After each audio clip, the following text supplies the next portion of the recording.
Hai, kembali lagi di kelas JavaScript. Nah, video kali ini saya akan memberikan tips and trick atau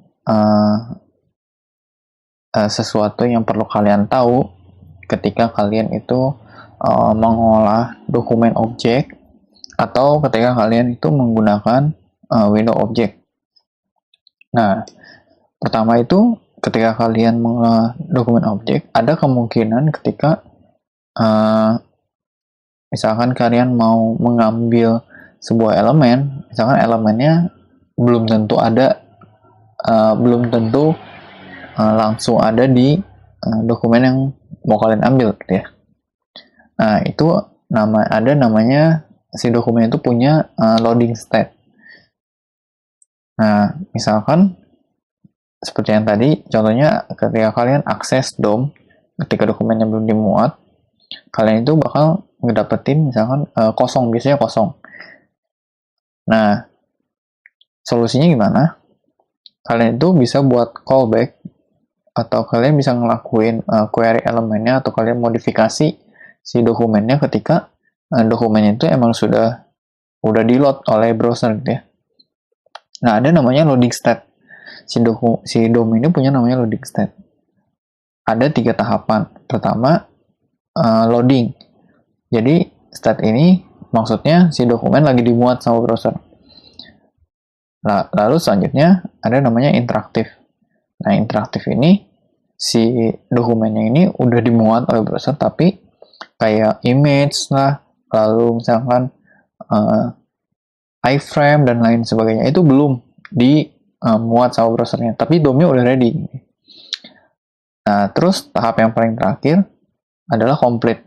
Nah, state ini menunjukkan kalau si DOM-nya ini sama semua sub-resource-nya itu udah bisa kalian pakai, udah bisa kalian akses. Nah, untuk nunjukinnya kapan dia bisa diakses tokonya, ada namanya dokumen ready. Nah, dokumen ready itu adalah state ketika si DOM-nya complete. Jadi kita akan buat sebuah callback gitu ya, ketika dokumennya ini udah ready.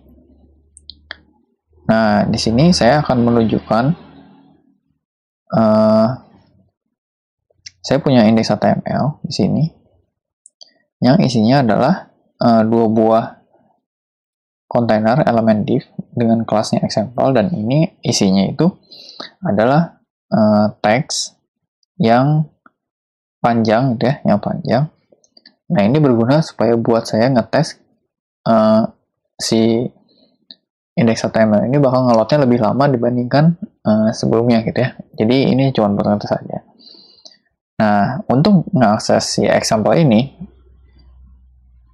saya harus mengaksesnya ketika si dokumennya udah ngelot. Oke. Pertama, yang saya perlu lakukan adalah membuat event listener ketika si loading state-nya ini berubah-ubah. Nah, ada namanya dokumen objek, namanya onReady state change. Nah, onReady state change ini sama kayak ketika state-nya berubah-ubah gitu ya. Dia bakal ada listener-nya. Nah, ini bentuknya function. Nah, di onReady state change ini saya bisa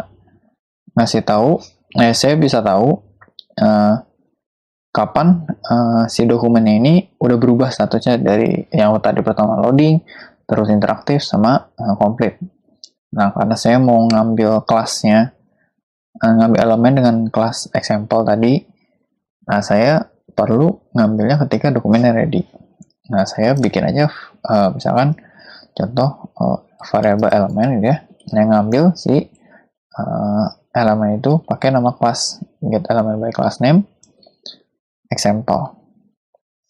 Nah, di sini saya tampilkan aja sebagai contoh ke console browser gitu ya. Nah, lalu saya buka browser saya. Nah, di sini dokumennya lagi loading, lagi dimuat. Habis itu kalau misalkan udah komplit, nah barulah dia ngeakses si elemennya yang tadi, yang dengan nama kelasnya itu example. Nah, dari sini barulah saya bisa pakai dokumen objek model buat manipulasi si elemen ini. Nah, kalau misalkan kalian nggak bikin dokumen ready gitu ya, misalkan ada kerugian yang tadi saya bilang ketika kalian mau akses tapi si return yang kalian punya itu belum ada gitu ya. Nah, ini saya bakal tunjukin. Saya hanya ubah aja ini taruh di atas. Nah, yang akan nantinya muncul di konsol browser ialah kosong, HTML collection kosong. Nah, kenapa? Karena saya itu ngambil langsung elemennya yang belum ada gitu. Jadi masih loading si dokumennya itu, makanya dia munculnya kosong. Nah, lalu ada namanya update elemen. Nah, ini itu untuk membuat kalian lebih efisien si codingannya gitu ya. Ada ketika suatu saat kalian itu bakal nge-update sebuah elemen, misalkan entah itu stylingnya, entah itu misalkan atributnya, dan lain sebagainya, harus dilakukan se-efisien mungkin. Nah, contoh yang paling nyatanya yang bisa kalian lakukan adalah menambahkan style yang di contoh-contoh sebelumnya kan kita akses DOM untuk nambahin style atribut. Nah, misalkan nambahin border lah, nambahin width, nambahin font size. Nah, ini itu kita lakukan dibanding kita nambahin kayak gitu. Kita itu ngelakuin banyak flow. Nah, di sini kita itu harus ngelakuin update elemen dalam satu kali flow untuk meningkatkan efisiensi. Nah, dengan begitu dapat meningkatkan performance ketika mengolah dokumen. Nah, contohnya kayak dibanding tadi kita misalkan punya elemen yang mau kita ubah font size-nya, kita ubah font color-nya, dibanding kita pakai JavaScript langsung gitu ya, nambahin style rule-nya lewat dokumen objek model, kita bisa langsung nambahin aja kelasnya. Habis itu nanti di CSS-nya kita tambahin style rule-nya sesuai dengan kelasnya. Nah, demonya saya akan demokan. Nah, misalkan saya punya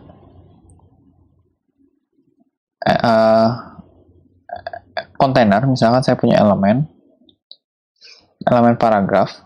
Nah, isinya ini contoh teks gitu ya. Nah, si paragraf ini misalkan suatu saat saya butuh supaya dia dynamic si stylenya. Nah, dibanding saya pakai dokumen objek model buat nambahin style rule-nya, saya mending nambahin kelasnya.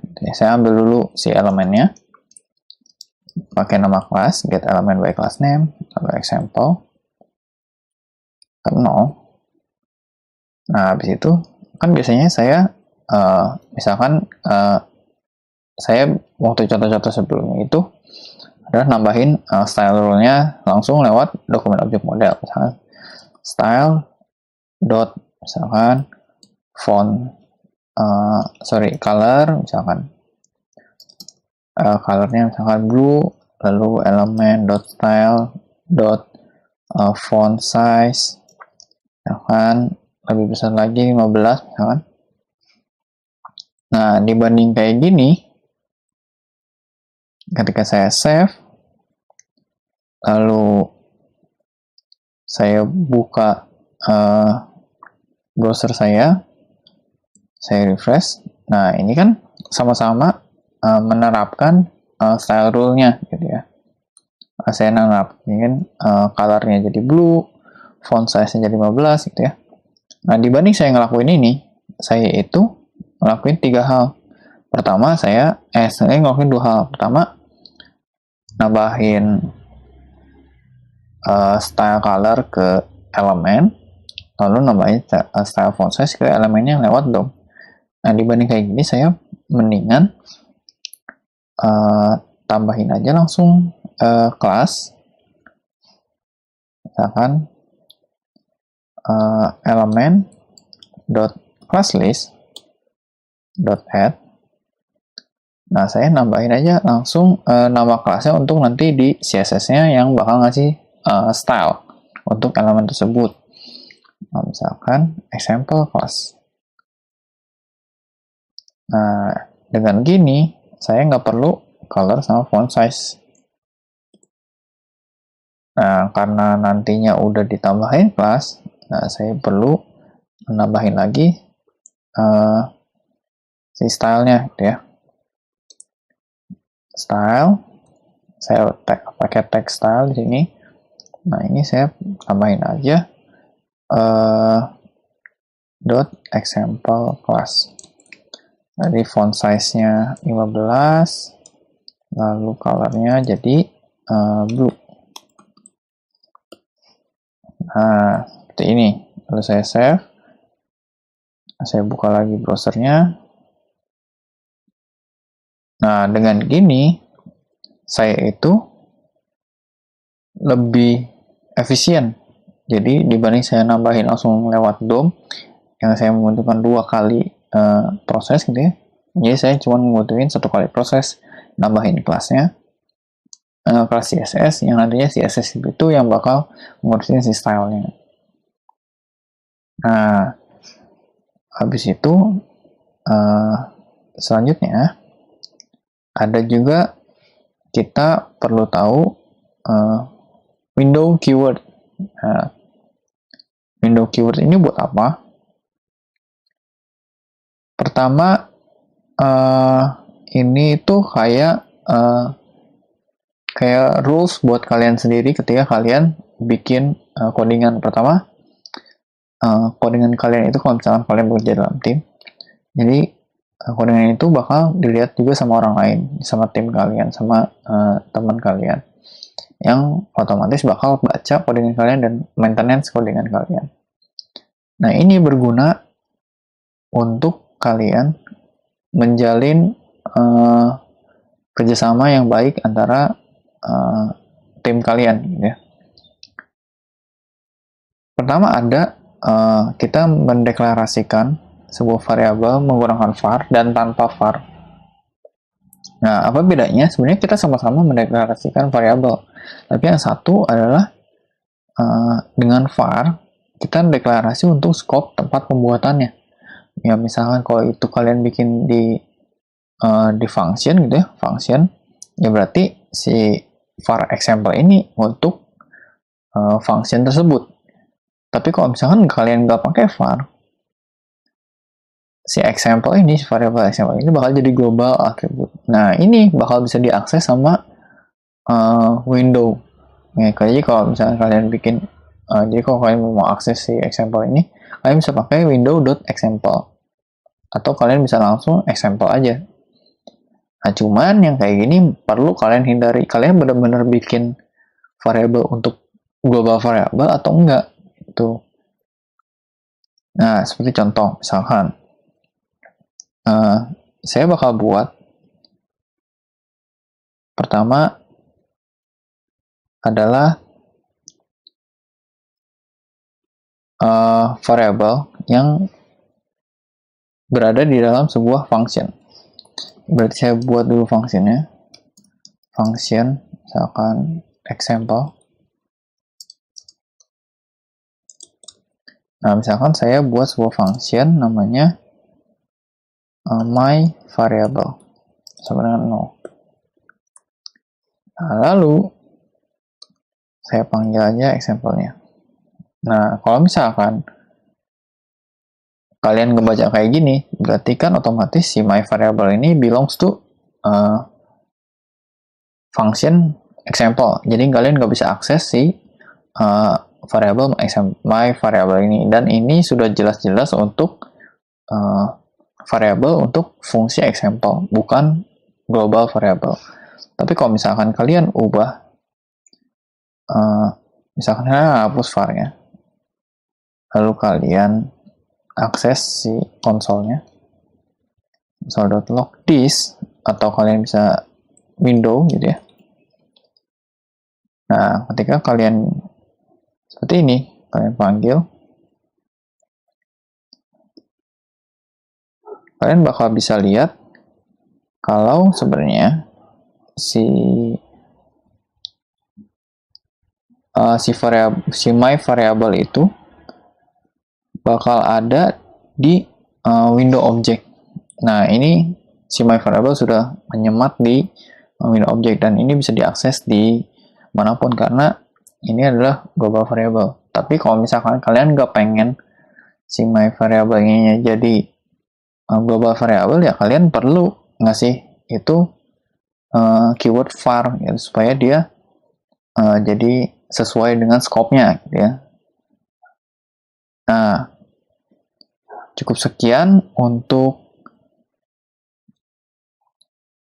tips and trick-nya. Jadi saya rasa ini hanya sedikit tips buat kalian yang ingin memulai JavaScript lebih lanjut lagi. Jadi mulai dari dasar-dasar kayak gini bisa ngebantu kalian untuk selanjutnya gitu. Nah, terima kasih. Sampai berjumpa di video selanjutnya.